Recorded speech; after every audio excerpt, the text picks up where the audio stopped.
tardes. Bueno, hoy vamos a seguir con óptica. Es la rama de la física que estudia el comportamiento de la luz, las características, cómo se manifiesta. Vamos a comenzar definiendo lo que es la luz, el concepto de luz.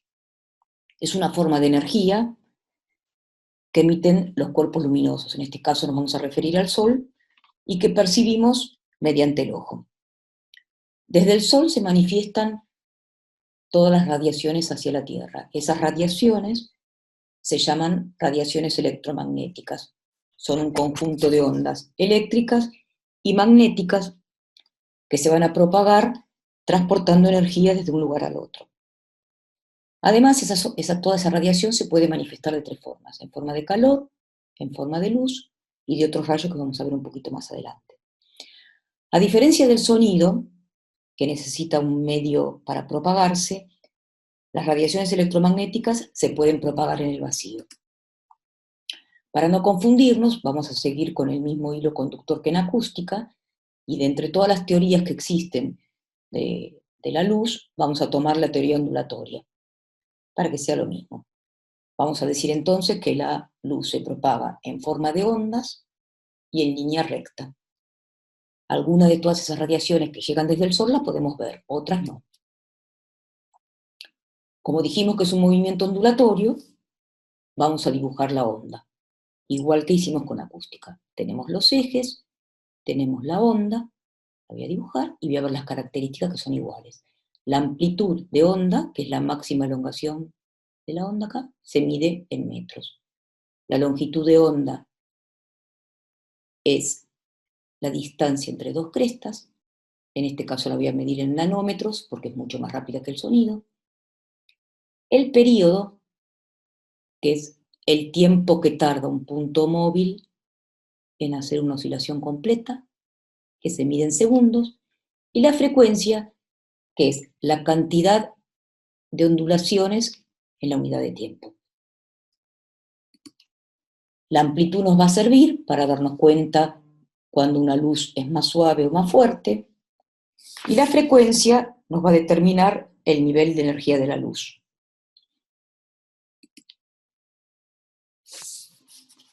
Bueno, vamos a ver todas esas radiaciones que nos llegan desde el Sol, componen un conjunto que vamos a llamar espectro electromagnético, que son todas las longitudes de onda que llegan a la Tierra.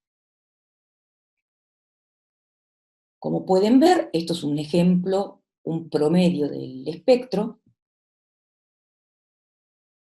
de los cuales podemos notar que una porción muy chiquita solamente la puede percibir el ojo, pero que de cualquier manera llegan otros rayos a la Tierra. Todas las ondas que llegan del espectro tienen diferente longitud, diferente frecuencia y diferente amplitud. Voy a redefinir entonces la luz diciendo que es la porción visible del espectro que se ve blanca, pero sabemos que no es blanca, la luz no es monocromática, y cuando se desvía, se descompone, podemos ver todo un espectro de colores visibles, que son los colores del arco iris. Cada color, vamos a ver que tiene diferente longitud de onda. Fíjense ustedes acá como lo pueden ver, el rojo tiene gran longitud de onda y el violeta tiene muchísimo menos. Vamos a ver que en el espectro, lo que ven dibujado ahí es como un promedio de todas las ondas, dijimos que una pequeña porción del espectro es la luz, lo que nosotros podemos percibir, pero que existen otros rayos que no los vemos, pero que sí se propagan. Para un lado podemos ver los rayos infrarrojos, estos que están acá. Como podemos ver, tienen una longitud de onda mucho más larga. También tenemos el radar, las microondas, radio, televisión, el celular, y los selfs, que quiere decir de larga longitud de onda. Para el otro lado, tenemos los rayos ultravioletas. Como ven, la longitud de onda es mucho más corta.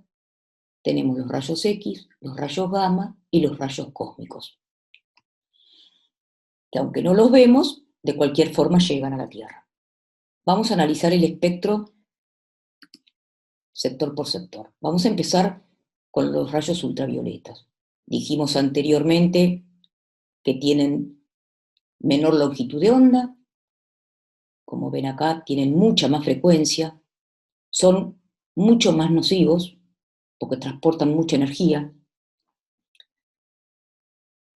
Teníamos los rayos X, los gamma, los cósmicos, y algunos son producidos por el hombre. Lo vamos a ver un poquito más adelante. Y los rayos infrarrojos, vemos que tienen mucha menos longitud de onda, tienen menos frecuencia, producen movimiento de materia y de moléculas, por lo que producen calor, son calóricos. Tenemos los de televisión, la radio. Ustedes vieron cuando estudiaron en la teórica de calor que gracias a estos rayos, esta parte del espectro, se producía un fenómeno importante para nosotros, que es el efecto invernadero, en donde la radiación solar de onda corta atraviesa el vidrio. Cuando atraviesa el vidrio comienza a reflejarse en todo lo que encuentras en el interior, y el vidrio, al alargarse la onda con los reflejos, no es permeable a la onda larga. Por eso quedan atrapados en el interior del recinto, que es lo que pasa ni más ni menos cuando dejan un auto estacionado en el sol. Vamos a ver un poco lo que es el color. Bueno, el color es un problema para los físicos. ¿Por qué? Porque no es una propiedad de los objetos, sino que se considera una sensación. Es la forma en que las personas interpretamos las diferentes longitudes de onda y frecuencia de la luz. La luz incide sobre una superficie y refleja solamente una longitud de onda, que es el color que vemos. El objeto absorbe las longitudes de onda y solamente refleja una, en este caso que vemos el rojo.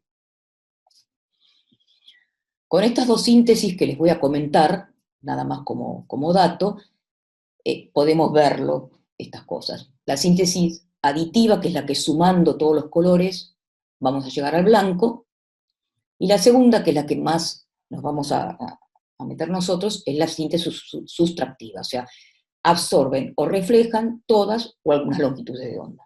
Por ejemplo, el negro, ustedes ven que inciden todas las longitudes de onda y que no refleja ninguna, por eso lo vemos negro. El blanco es al revés, todas las longitudes de onda absorbe y refleja todas. Y en los casos de abajo es lo que estuvimos viendo antes. Por ejemplo, este absorbe todas las radiaciones y refleja la verde. Por eso vemos el objeto de color verde. En la física es muy difícil de describir. En la arquitectura, en cambio, nos provoca sensaciones, cambia los aspectos de las cosas. La sensación de color es importante, ya sea por adición o por sustracción. Vamos a comentar cómo se propaga la luz. Dijimos que la luz se propagaba en forma de ondas y en línea recta. El promedio lo vamos a tener como si fuera en el vacío, 300.000 kilómetros por segundo. Dijimos que en el vacío sí se propagaban las ondas. En el aire 290 kilómetros por segundo, 290.000, en el agua 200.000 kilómetros por segundo y en el vidrio 190.000. Como están viendo con los datos, hay una diferencia con la acústica. Ustedes recuerdan que en acústica, cuanto más denso era el medio, más vibraba. Acá es lo contrario. Cuanto más denso es el medio, menos velocidad tiene el rayo luminoso.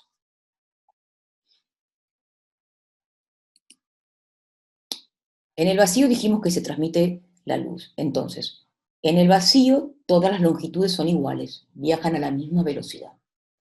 pero de acuerdo al medio en que se va a transportar, esa velocidad va a cambiar. Y está bien afectada, igual que la onda de acústica, por la longitud de onda y por la frecuencia de la onda. Las unidades son nanómetros sobre segundo, la longitud de onda en nanómetros, y la frecuencia es 1 sobre segundo, un ciclo sobre segundo. Vamos a ver qué es lo que pasa cuando la luz se encuentra con otro medio en el trayecto. Ustedes fíjense, acá tengo un rayo de luz blanca que viene con esta dirección. Apenas se encuentra con otro medio, como es un prisma, porque es un elemento dispersor, se produce una refracción, o sea, se desvía de acuerdo a la dirección en la que venía. ¿Lo ven? Esta es la dirección que venía y acá se desvía. Y cuando sale del prisma, que es lo que vamos a ver ahora, se produce la dispersión, o lo que es lo mismo, descomposición de la luz. Se descompone en todos los colores del arco iris. Vamos a verlo desde otro ángulo. Fíjense, acá tengo el prisma y este es el rayo de luz con el ángulo que viene, transportándose. Cuando logra dispersarse, forma con ese rayo dispersado un ángulo de dispersión, que como veremos, de acuerdo al color, ese ángulo crece. El rojo tiene un ángulo de dispersión más pequeño que el violeta. Vamos a decir entonces que a mayor longitud de onda, como vemos acá, tengo menos desviación del rayo, el ángulo este es más chiquito. El violeta se dispersa más que el rojo, por eso se dice que la luz roja es más rápida.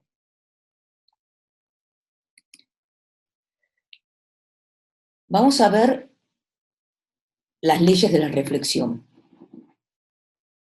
en óptica. Tengo una superficie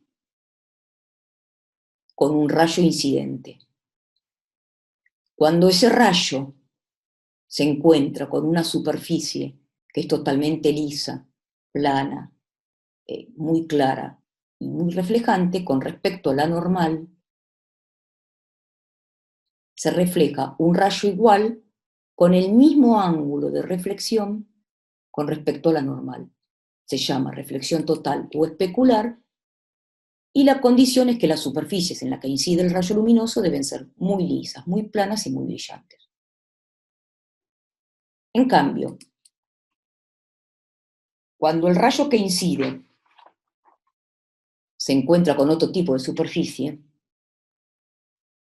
por ejemplo una superficie rugosa y muy absorbente, el rayo reflejado no tiene un ángulo preciso. Se refleja de diferentes formas. Vamos a ver la primera. La reflexión total de la luz. Bueno, dijimos que es lo mismo que hablar de un espejo, donde se refleja casi el 100% de la luz y el resto es absorbido. Cambia todo el aspecto en la arquitectura. Y además tenemos un ejemplo acá que bajo ciertas condiciones esa ley se puede aplicar, por ejemplo, en la fibra óptica. Vamos a ver cómo. La fibra óptica está compuesta por hilos finos de un material transparente, que puede ser vidrio o un plástico, y por los cuales se envía impulsos de luz desde una central a través de todos esos filamentos como señal luminosa, y que la reflexión total va permitiendo que se vaya transportando. Está cubierta de material plástico negro para que no se escape la luz. Va desde una fuente que envía información, que puede ser un LED, un rayo láser, transmite una señal luminosa, o sea que no transmite electricidad, y en el otro, al final, existe un decodificador que lo transforma en una señal. Lo que tienen que saber es que por dentro de la fibra óptica no hay electricidad, sino que hay luz. Les voy a mostrar un ejemplo de reflexión total de la luz que existe, que es el subte en Alemania. Fíjense, tengo un tubo todo de metal, un material bien reflejante, donde acá arriba hay un espejo que capta los rayos luminosos y los va transmitiendo, transportando a través de todo el tubo con una reflexión total, como un espejo, para iluminar la sección del subte abajo lo más tiempo que se pueda durante el día. Esto es una forma de aplicar lo que estamos viendo en la física. Y la reflexión difusa, que era la segunda ley, habíamos dicho que los rayos se dispersaban para todos lados. Bueno, la imagen ya no es tan nítida, se hace más borrosa, porque la luz pierde la velocidad. Esta ley es la que nos permite, cuando vamos leyendo, por un ejemplo, es ver a veces las palabras que siguen o que dejamos atrás, así un poco para el costado de la vista. Otra de las leyes de la reflexión es la refracción. La conocemos, las vemos siempre, que es una desviación del rayo luminoso cuando cambia de medio. Tengo el aire, va a pasar al agua que es mucho más densa. Entonces, con respecto a la normal, el rayo de incidencia se desvía, se acerca más a la normal y cambia el ángulo de incidencia y el ángulo de refracción, desde un medio menos denso a un medio más denso. Cambia la dirección del rayo luminoso, disminuye la velocidad. De acuerdo a esa velocidad, que va a variar con los medios en los que se transmite la luz, se le va a dar al medio un índice de refracción, que va a determinar cómo se reduce la velocidad de la luz. La vamos a llamar con la letra n minúscula, y es una relación que existe entre la velocidad de la luz en el vacío y la velocidad de la luz en un material translúcido, por supuesto. Ese índice de refracción es propio de cada material. Dijimos que cuanto más densidad había, era mayor la desviación del rayo, que el rojo se desviaba menos, es más veloz. Ese índice de refracción es siempre mayor a 1. Ahí tienen ejemplos. Por ejemplo, en el vidrio, no le vamos a poner unidades tampoco a 1,5, en el agua 1,33, en el diamante 2,42, en el cristal 2,50 y en el aire 1. Como dijimos anteriormente, esto no es como óptica, sino que cuanto más denso es, la velocidad va a disminuir. O sea que en el aire, en este caso, va a ser la velocidad mayor.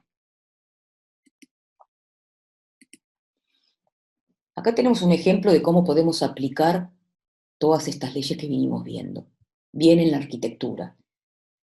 Esto es un hotel, también en Alemania, donde hay un patio que tiene estas piletitas que no son muy altas, ustedes pueden ver el espesor, llenas de agua. Y abajo tiene un espejo. Entonces lo que provoca es que el rayo luminoso, cuando cambia de medio, se refracta de manera que dé bastante a la parte de abajo, y que el espejo, que se puede caminar, es un espejo apto para estos lugares, refleje la luz de afuera.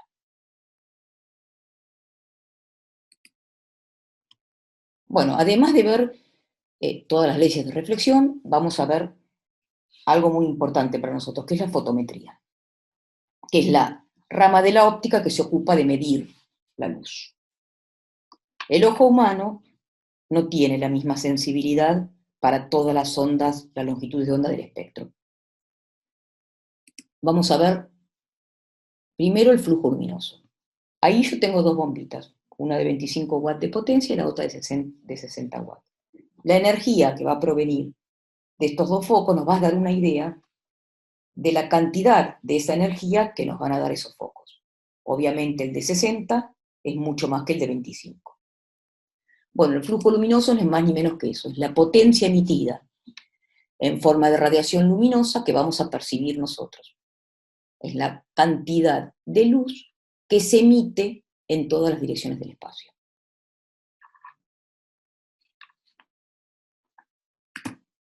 Como dijimos que la fotometría mide a la luz, le podemos dar una unidad.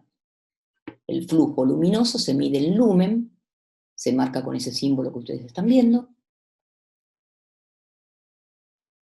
Y en una lamparita incandescente, el 10% de esa potencia radiante era el flujo luminoso y el resto era calor, uno de los motivos por los cuales están prohibidas. El segundo es la intensidad luminosa. Van a ver que se parecen unos con los otros. Imaginemos, dijimos que el flujo luminoso, era la cantidad de iluminación en todas las direcciones. Vamos a imaginarnos que yo a ese flujo luminoso lo puedo dirigir en una dirección y en un ángulo concreto. Bueno, eso es la intensidad luminosa. Es el flujo luminoso emitido en un ángulo y una dirección determinada.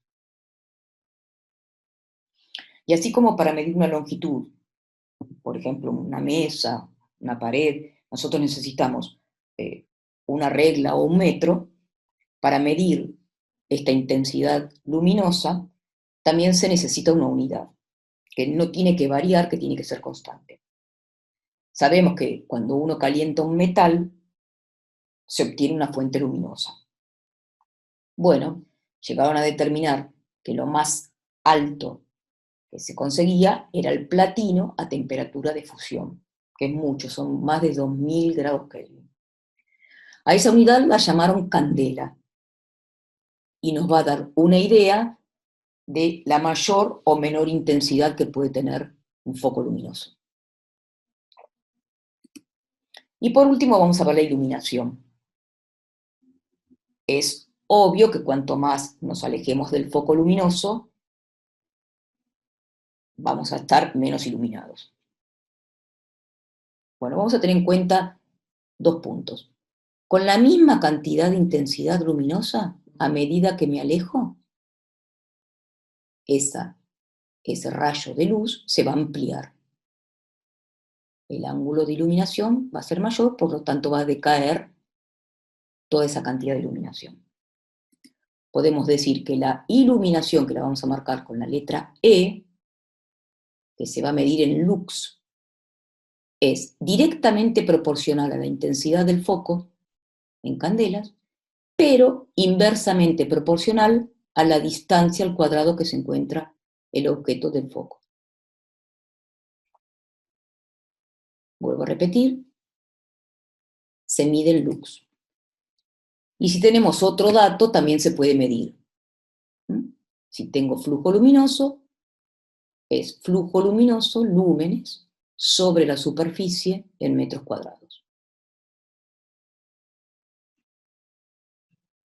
Si aumento la intensidad, la iluminación va a ser mayor, es directamente proporcional. Y cuanto más me alejo, como es inversamente proporcional, menos iluminación voy a tener. Existen tablas para poder diseñar y calcular la cantidad de luz que necesitamos para cada actividad. Acá tienen un ejemplo de una tabla, donde se ejecuten, dice, tareas con exigencias visuales muy altas, donde se necesita 1000 lux, en un hospital, en el quirófano de 5000 a 10.000 lux, y miren cómo baja en una vía de circulación normal. Bueno, vamos a hacer un ejemplo. Vamos a suponer que yo tengo una oficina con 20 metros cuadrados. Voy a la tabla y me fijo cuánta iluminación necesito para ese tipo de trabajo. La tabla me dice que yo necesito 1000 lux. Bueno, lo primero que tengo que hacer es diseñar. ¿Qué voy a diseñar? Por ejemplo, el tipo de lámparas que yo voy a querer, cómo lo quiero iluminar. Si voy a tener diferentes sectores, donde voy a tener una iluminación acá en el sector o iluminación general, voy a elegir la lámpara en donde en la cajita que ustedes ven, ahí dice 400 lúmenes de flujo luminoso, de cada lamparita de estas que me gustan a mí para poner. Y me lo da el fabricante, por supuesto. Voy a aplicar la fórmula, voy a despejar y voy a decir que el flujo luminoso es igual al lux por la superficie. 1000 lux por los 20 metros cuadrados. El flujo luminoso que voy a necesitar son 20.000 lúmenes.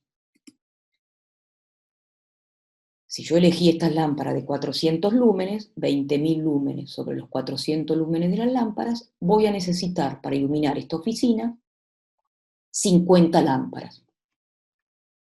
¿Y ahora cómo hago? Una vez que tengo la cantidad de lámparas, ya elegí la lámpara y todo, me voy a fijar cómo los quiero colocar, cómo las quiero diseñar. Para eso me voy a guiar por los sistemas de iluminación. Está el sistema directo, directo al plano de trabajo, 90% al plano de trabajo. Iluminación indirecta, por ejemplo, va al cielo raso, al techo, a las paredes y luego baja.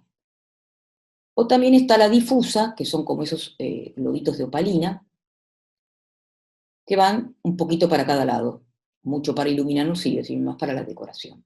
Y además existen otros sistemas de iluminación que son una mezcla de todos estos. Puede ser semidirecta, semi-indirecta, mezclar entre ellos, para que nos den diferentes tipos de iluminación. Como ustedes pueden ver, cambian todos los aspectos.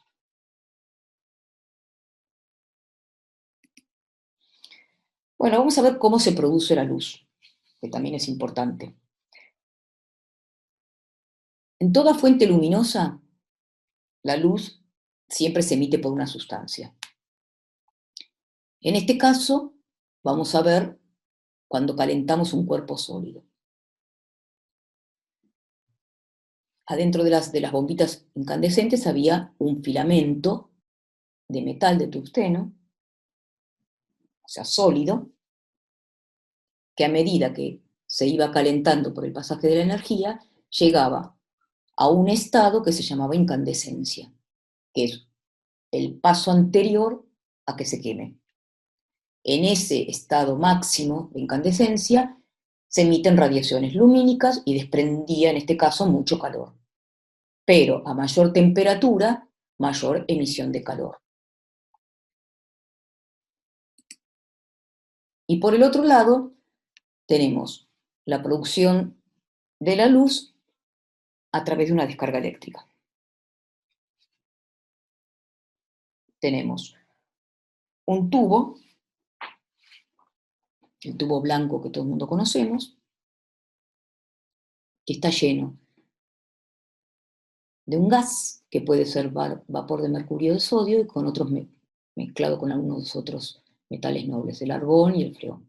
Y que adentro tiene dos electrodos, que van a producir la descarga. Pero ¿qué es lo que pasa?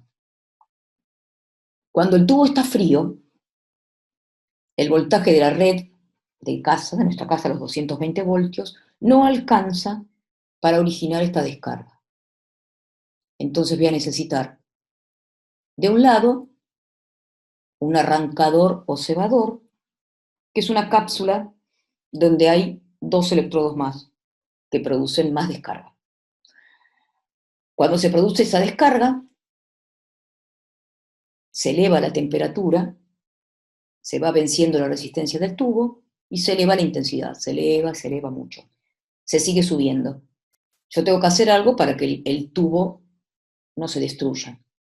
Entonces, del otro lado lo que coloco es una resistencia, una bobina que se opone al paso de la corriente. Cuando logro esta descarga, la emisión lumínica que se produce a través de un gas es radiación ultravioleta. Ahora, ustedes pueden pensar que, como dijimos al principio de esta teórica, los rayos ultravioletas no se ven.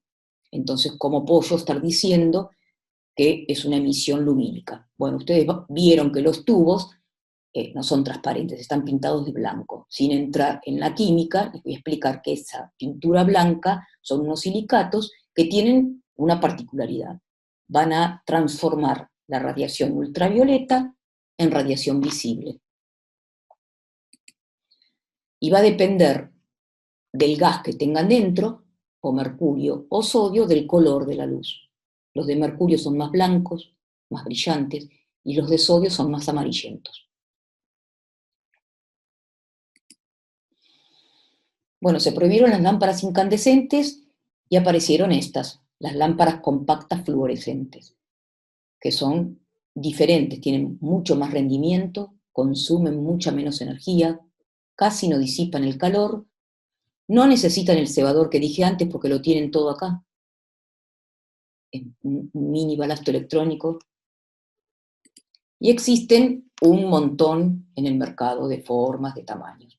Fíjense la diferencia, una lámpara incandescente de 250 lúmenes con una potencia de 25 watts, y una de estas compactas, con la misma cantidad de lúmenes, tiene una potencia de 4 a 9 watts. Hay una diferencia muy grande. Y por último, no quería dejar de nombrarles los LED, aunque no nos vamos a meter mucho en el funcionamiento de esto porque no es tan fácil, pero tenemos que conocerlos. Tienen bajo consumo, una reducción muy importante de calor, no tienen mercurio, la luz es muy brillante, tiene reducido mantenimiento, es un encendido instantáneo y tiene alta resistencia a las vibraciones. Los colores se tienen que combinar para que salga la luz bien brillante. No es tan fácil de explicar y no es el caso que a nosotros nos interesa. Bueno, muchísimas gracias.